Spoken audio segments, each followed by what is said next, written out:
Hi guys, welcome to Girl with Four Eyes, and this is a podcast that's going to be very deep and probably maybe possibly triggering. So, if you have any triggers associated with suicide, just be cautious while you watch this video. Obviously, there's going to be no viewings of it, but it's going to be me talking about my experiences with it and maybe something that you can relate to. And not only relate to, but hopefully learn from, grow from. I've had over 10 years experience with suicide, so I wanted to kind of give you a little insight on how I dealt with it and what experience I had to deal with in general. So I had depression at a very young age, about like 10 years old. My parents separated, and I probably was depressed before that, but I really lost all my friends. I started getting bullied at school, and things got really bad for me all around. My sister was never around. I had a nephew that I never saw, and it was just a 10-year-old with a nephew. I know it's crazy, but yeah, it was crazy. And anyways, when I was 12, 2 weeks before my 13th birthday, it was Mother's Day. I'm going to talk a little bit about the day my father passed away. We were at my dad's house, and my mom was going to pick us up around 11. And my brother asked, if he is 3 years younger than me, okay, he was 10 at the time, asked if I wanted anything for breakfast.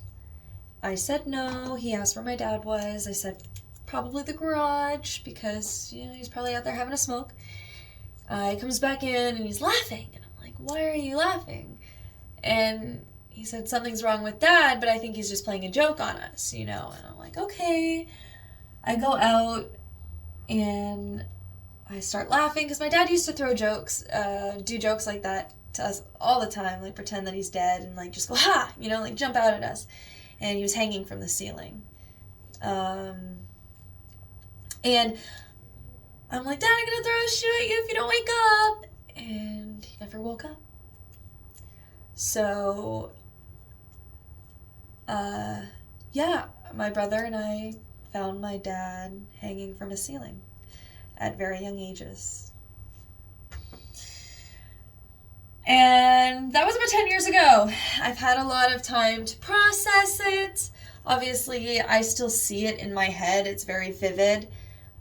And I couldn't sleep with complete darkness for the longest time. And even now, most of the time, I prefer not to, just because I do see him. And my imagination is very vivid. And so I have to be very careful.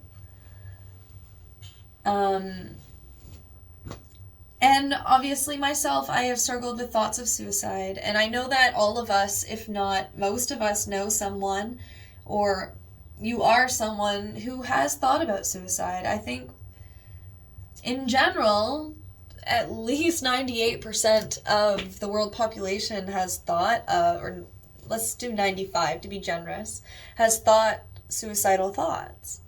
Regardless if it was one day ever, or if it was continuous, constantly thinking about it, never stopping. On my spectrum, I was definitely never stopping the thought of it. And I discovered that was definitely the sense of abandonment, which I've had to get a lot better with coping with. And that's one thing that I still actually struggle with, I'm not gonna lie. Because the thought to me is someone choosing to leave life forever. But when they have kids, it's like they're choosing to leave their kids forever. If they ran away, tried to start a whole new life, got a whole new name, did all that shit, wouldn't that be so cool?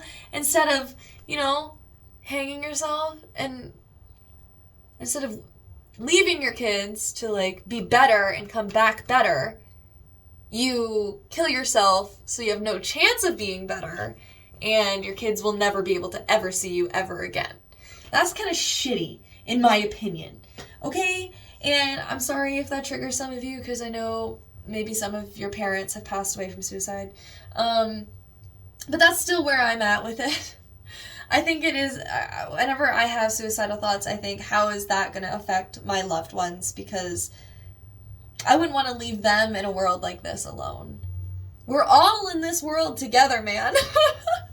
You wouldn't want to leave your best friend behind if there was a big monster chasing you. No, if your friend tripped, you'd be like, come on, let's go. I mean, speak for myself.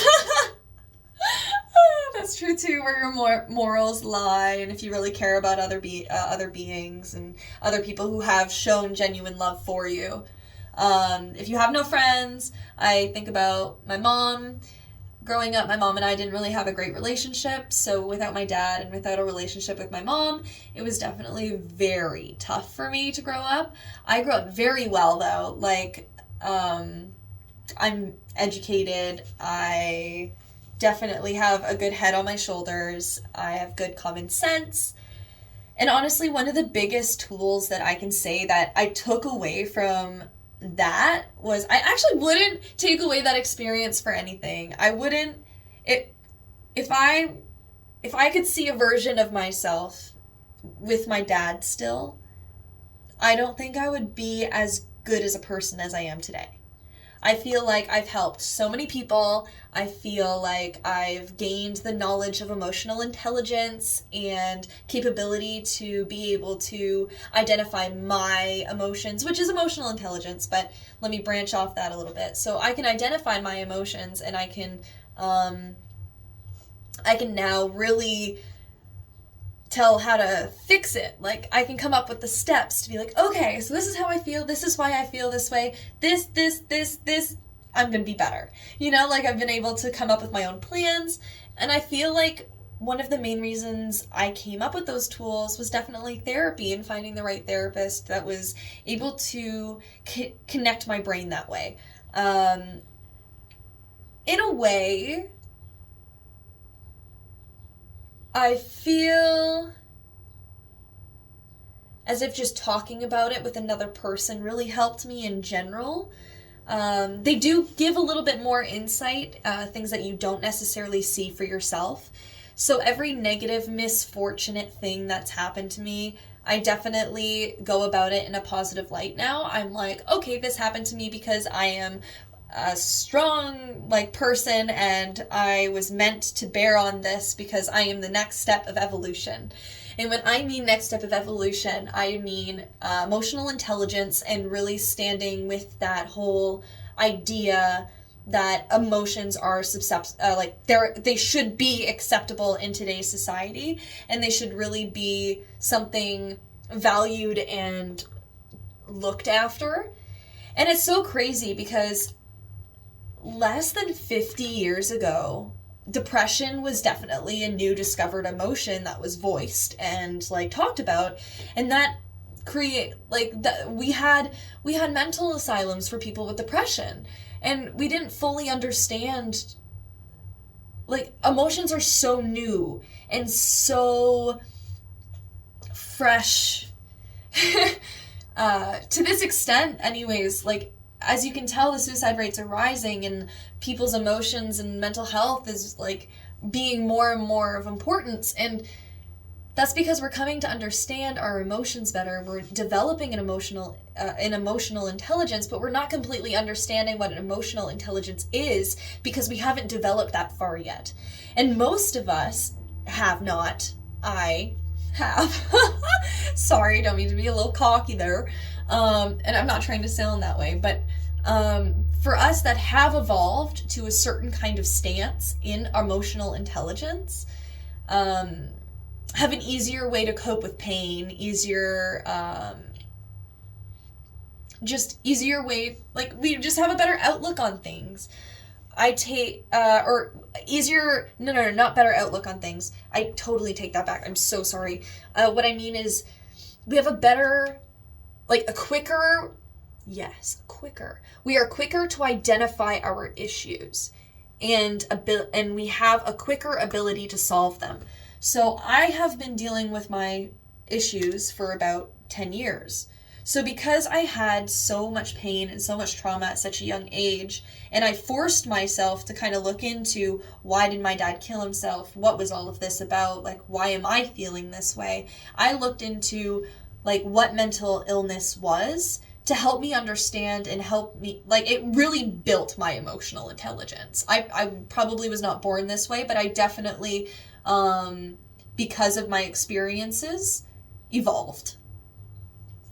So it does suck that we have to go through so much pain to evolve, and some people who go through so much pain don't think of it as an evolution. They think of it as, like, what the fuck, why did I deserve this, you know? But I think of it as an evolution, and I think of it as every person is given trauma as not, it's really messed up to say as a gift, but trauma is a gift. It gives you lessons, it gives you the next step of evolution. And that's why we're going through so much trauma right now. And I think that is just why shit is. I mean, that helped me understand it. So everything that negative and bad that happened, I just take a lesson away from it. From every, like, last relationship I was in, I was abused emotionally and mentally, and that really, and he, like, barely touched me. He resented me in a way, and I didn't really understand why, but he was seeing someone else, and that kind of put two and two together, and I was like, oh my goodness. So it really helped me take a lesson from that, and instead of, like, dwelling on it, but yeah, it did hurt, obviously, but instead of dwelling on it completely, I'm like, this gives me the lesson that red flags are important. Do not keep giving people chances. Stick with your gut. Trust yourself. It really, really, really solidified that I need to trust myself and not hold on to people that I love when they clearly are not showing the love I deserve to me, right? So that's also a big thing, surrounding yourself with people who genuinely love you. And even if you have to be alone for a little bit to discover those people, please do, because they are so worth it once they come into your life. And yeah. So I guess I'm going to wrap it up here. I've been through a lot more suicide in my day, in my time on Earth here. My 23 years. But I feel like I've definitely touched base on a lot of stuff that will help. And if you have any questions or anything else, like, my friend asked me the other day if I regret not killing myself, because I have attempted suicide in the past. And it didn't work. And he's like, do you regret, like, you know, like killing, like attempting suicide, and do you regret that you woke up?